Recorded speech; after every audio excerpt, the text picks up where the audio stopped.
when, in the course of human events, it becomes necessary for one people to dissolve the political bands which have connected them with another, and to assume among the powers of the earth the separate and equal station to which the laws of nature and of nature's God entitle them.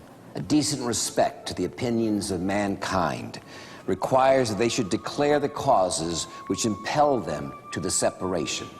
We hold these truths to be self-evident, that all men are created equal, that they are endowed by their Creator with certain unalienable rights, and that among these are life, liberty, and the pursuit of happiness. That to secure these rights, governments are instituted among men, deriving their just powers from the consent of the governed.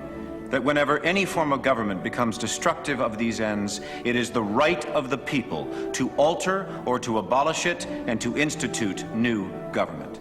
Laying its foundation on such principles and organizing its powers in such form as to them shall seem most likely to affect their safety and happiness. Prudence indeed will dictate that governments long established should not be changed for light and transient causes. And accordingly, all experience hath shown that mankind are more disposed to suffer while evils are sufferable than to right themselves by abolishing the forms to which they are accustomed. But when a long train of abuses and usurpations, pursuing invariably the same object, evinces a design to reduce them under absolute despotism, it is their right, it is their duty to throw off such government and to provide new guards for their future security. Such has been the patient sufferance of these colonies, and such is now the necessity which constrains them to alter their former systems of government. The history of the present King of Great Britain is a history of repeated injuries and usurpations, all having in direct object the establishment of an absolute tyranny over these states. To prove this, let facts be submitted to a candid world. He has refused his assent to laws the most wholesome and necessary for the public good. He has forbidden his governors to pass laws of immediate and pressing importance, unless suspended in their operation till his assent should be obtained.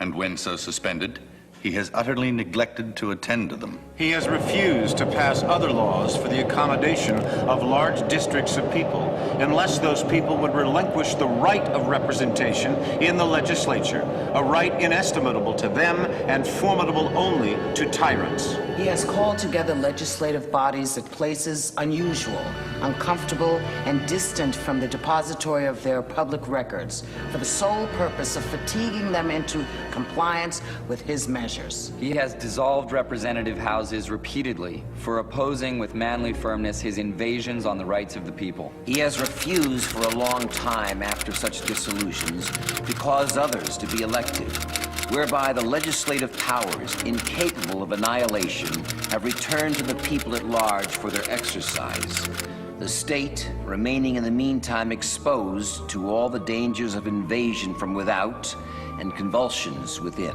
He has endeavored to prevent the population of these states, for that purpose obstructing the laws for naturalization of foreigners, refusing to pass others to encourage their migrations hither, and raising the conditions of new appropriations of lands. He has obstructed the administration of justice by refusing his assent to laws for establishing judiciary powers.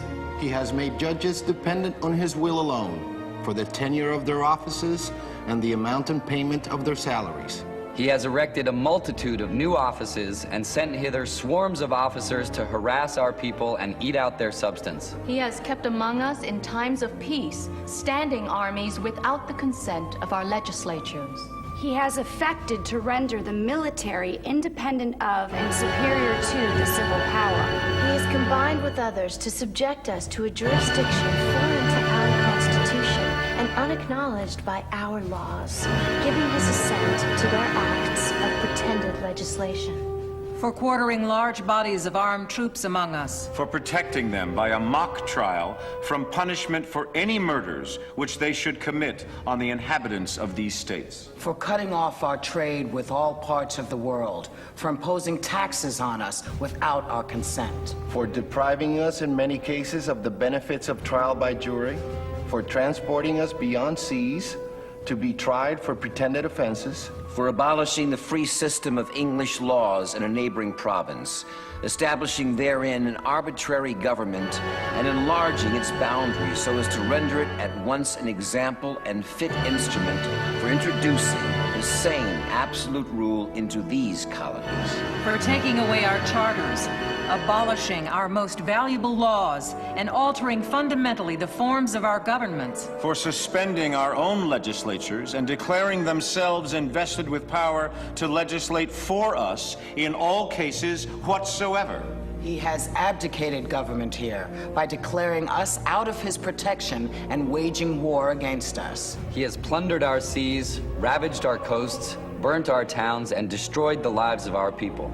He is, at this time, transporting large armies of foreign mercenaries to complete the works of death, desolation, and tyranny, already begun with circumstances of cruelty and perfidy, scarcely paralleled in the most barbarous ages, and totally unworthy of the head of a civilized nation. He has constrained our fellow citizens taken captive on the high seas to bear arms against their country, to become the executioners of their friends and brethren, or to fall themselves by their hands. He has excited domestic insurrections amongst us, and has endeavored to bring on the inhabitants of our frontiers, the merciless Indian savages whose known rule of warfare is an undistinguished destruction of all ages, sexes, and conditions. In every stage of these oppressions, we have petitioned for redress in the most humble terms.